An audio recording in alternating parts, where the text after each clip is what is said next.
अवधूत चिंतन श्री गुरुदेव दत्त श्री स्वामी समर्थ महाराज की जय. श्री स्वामी समर्थ. माझ्या सर्व ताई आणि दादांना तुमचं सर्वांचं स्वामी समर्थ माझी आई या चॅनलमध्ये स्वागत आहे. आजचा दिवस स्वामी महाराजांच्या कृपेने तुमचा सुखाचा आणि आनंदाचा जावो ही स्वामीचरणी प्रार्थना करून आजच्या नवीन व्हिडिओला नवीन सेवेला सुरुवात करूया. तर बघा, आज आपण खूप अशी छान अशी स्वामी महाराजांची सेवा पाहणार आहोत. तर आता बघा, स्वामी महाराजांची नित्यसेवा कशी करायची याचा व्हिडिओ मी 2-3 दिवसापूर्वी अपलोड केलेलाच आहे आणि बऱ्याच ताई आणि दादांनी त्या व्हिडिओला खूप छान अशा कमेंट केलेल्या आहेत. खूप छान असा प्रतिसाद दिलेला आहे. कारण त्या व्हिडिओमध्ये खूप छान अशी प्रभावी पण माहिती तितकीच आहे. आयुष्याचं सोनं करणारी ती सेवा आहे. आता भरपूर ताईंना ही सेवा माहीत आहे, कोणती सेवा आहे ती. पण ज्या नवीन ताई आहेत तर त्यांना ते या सेवेबद्दल काहीही माहिती नाही, तर त्यांच्यासाठी खूप महत्त्वपूर्ण ही सेवा आहे.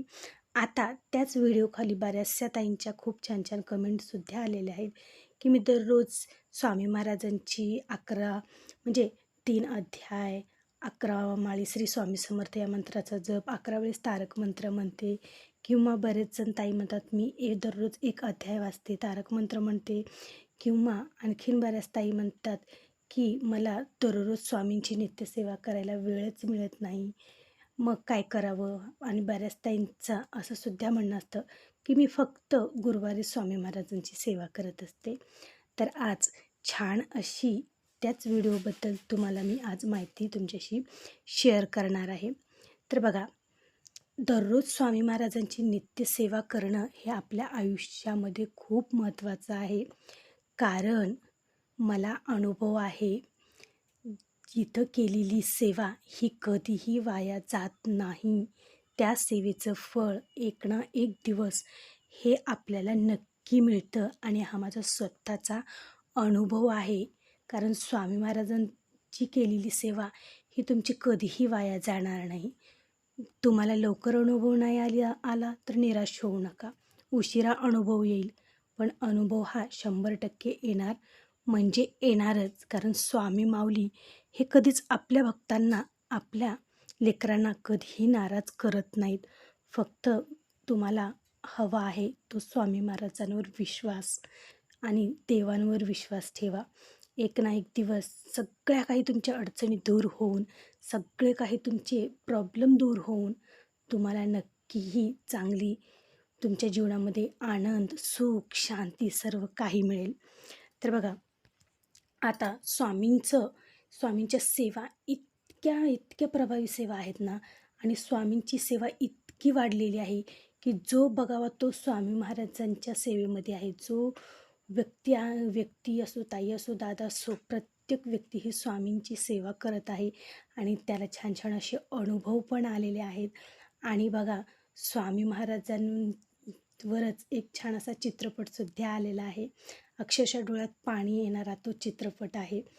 आणि तशीच प्रत्यक्षात स्वामी महाराज आपल्या प्रत्येक भक्तांच्या अडचणीत ते त्यांच्यासोबत असतात, त्यांची साथ देतात. पण समजा प्रत्येक व्यक्तीच्या जीवनामध्ये खूप सारे संकट असतात, खूप साऱ्या अडचणी असतात आणि त्यांना सामना करण्याची ताकद ही त्यांना तितकीच हवी असते. पण बघा, बऱ्याच वेळेस आपण अडचणी, संकट बघून खूप निराश होऊन जातो, थकून जातो. काही नाही, मी याच्यातून सावरू शकत नाही, सगळं काही संपलं असं आपल्याला वाटत असतं. पण बघा, धीर सोडायचा नाही, आपला विश्वास हा डगमगू द्यायचा नाही. स्वामी महाराजांवर विश्वास ठेवायचं. बघा, आज वाईट वेळ आहे, पण उद्या नक्की चांगली वेळ येणार. हा अतूट विश्वास तुम्ही ठेवला पाहिजे. खचून जायचं नाही, पूर्ण स्वामींवर सोडून द्यायचं. स्वामी महाराज नक्की सगळे काही तुमची अडचणी दूर करतील. त्यासाठीच आयुष्यामध्ये स्वामी महाराजांची नित्यसेवा करणं खूप गरजेचं आहे. आता नित्यसेवा कशी करायची ते आपण व्हिडिओमध्ये सांगितलेलेच आहे. पण आज ज्या ताईंना स्वामी महाराजांची नित्यसेवा करायला वेळच मिळत नाही, स्वामी महाराजांची नित्यसेवा करायला त्यांच्याकडे वेळच नसतो, मग आम्ही स्वामी महाराजांची सेवा कशी करायची, किंवा दररोज नित्यसेवा करायला जमत नाही, तर त्यांच्यासाठी आजची ही सेवा. बघा ताईंनो, तुम्हाला जर दररोज स्वामींची नित्यसेवा करायला म्हणजेच 3 अध्याय, 11 माळी श्री स्वामी समर्थ या मंत्राचा जप, 11 वेळेस तारक मंत्र, गायत्री मंत्र, असे जे काही कालभैरव अष्टक म्हणा किंवा जे काही आपण दररोज नित्यसेवेमध्ये ज्या काही सेवा करतो, तर त्या सेवा तुम्हाला जर करायला जमत नसेल तर आवर्जून तुम्ही प्रत्येक गुरुवारी बघा, वेळात वेळ काढा. दररोज तुम्हाला जर वेळ नसेल तर फक्त आणि फक्त गुरुवारी तरी तुम्ही वेळात वेळ काढून ही सेवा करायलाच पाहिजे. तुम्हाला काय करायचं आहे, प्रत्येक गुरुवारी बघा लवकर उठायचं. दररोज तर आपण उठतो, पण त्याच्यापेक्षाही लवकर गुरुवारी उठायचं. तुम्हाला छान असं सगळं काही काम आवरलं की छान अशी अंघोळ झाली की तुम्हाला सगळ्यात आधी आपल्याला मुख्य दरवाजा स्वच्छ करून घ्यायचा आहे. उंबरट्याला हळदीचं लेपन करायचं आहे.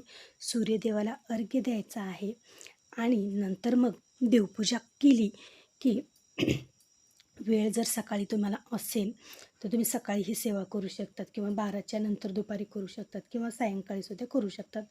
तुम्हाला काय करायचं आहे, सगळ्यात आधी आता 11 वेळेस म्हणजे स्वामी महाराजाचा जप करणं, 11 माळी स्वामी समर्थ या मंत्राचा जप करणं झालं तर चांगलंच असणार आहे. समजा नसेलच तेवढा वेळ तुम्हाला, तर 1 माळ श्री स्वामी समर्थ आवर्जून म्हणा. बघा, 11 माळ गडबडीत पटापट करण्यापेक्षा 1 माळ शांत चित्तेने आणि मानस पूजा करून एक जर माळ केली ना तर ती सगळ्यात उत्तम असणार आहे. त्याच्यामुळे 1 माळ श्री स्वामी समर्थ या मंत्राची करा.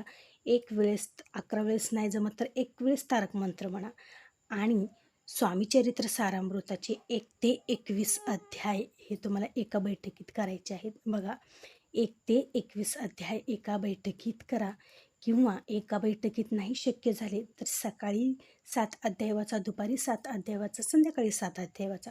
अशा प्रकारे तुमचं प्रत्येक गुरुवारी एक स्वामीचरित्र सारामृताचं पारायण पूर्ण होतं आणि जे आपण नित्यसेवा करून आठवड्यामध्ये एक पारायण आपलं पूर्ण होणार आहे ना, तर त्याचप्रमाणे तुमचं आठवड्यातून एके दिवशी हे पारायण पूर्ण होईल आणि तुमची सेवा ही स्वामी महाराजांकडे स्वामी महाराजांपर्यंत जाईल आणि तुमची नित्यसेवासुद्धा पूर्ण होईल.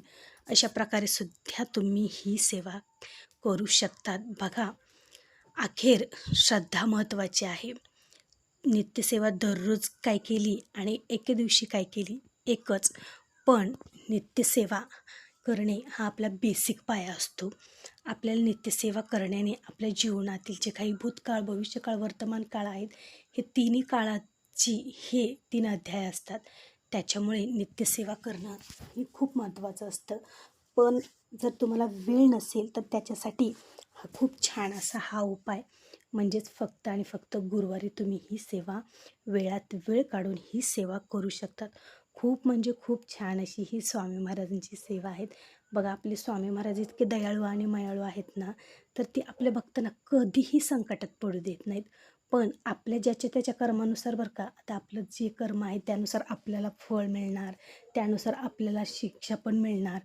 मग ते तर आपल्याला भोगावेच लागतात, पण त्याची तीव्रता कमी स्वामी महाराजांच्या सेवेमुळे होत असते. त्याच्यामुळे होईल तितकी सेवा करा, होईल तितकी स्वामींची पारायणं, व्रतवैकल्य करा. आणि जर काहीच शक्य नसलं तर अखेर फक्त आणि फक्त स्वामी महाराजांचं नामस्मरण घ्या. बघा, तुमच्या आयुष्यातील अशक्य गोष्टीही शक्य होणार आहे बरं का, ती म्हणजे स्वामी महाराजांच्या या सेवेने. तर आवर्जून ताईंनो, ही सेवा करायला विसरू नका. मग तुम्ही दररोज 3 अध्याय पठण करू शकतात. 11 माळी श्री स्वामी समर्थ या मंत्राचा जप, तारक मंत्र म्हणू शकतात. आणि जर तुम्हाला यापैकी काही शक्य नसेल तर गुरुवारीसुद्धा तुम्ही ही सेवा करू शकतात. तर अशाच प्रकारे ताईंनो आणि दादांनो छान असा तुमचा सपोर्ट राहू द्या. आणि आपल्या चॅनलला जर तुम्ही सबस्क्राईब केलं नसेल तर सबस्क्राईब करा, लाईक करा आणि इतर जणांसोबत शेअर करायला विसरू नका. भेटू पुन्हा तशाकडे नवीन व्हिडिओसोबत, नवीन सेवेसोबत. तोपर्यंत माझ्या सर्व ताई आणि दादांना श्री स्वामी समर्थ.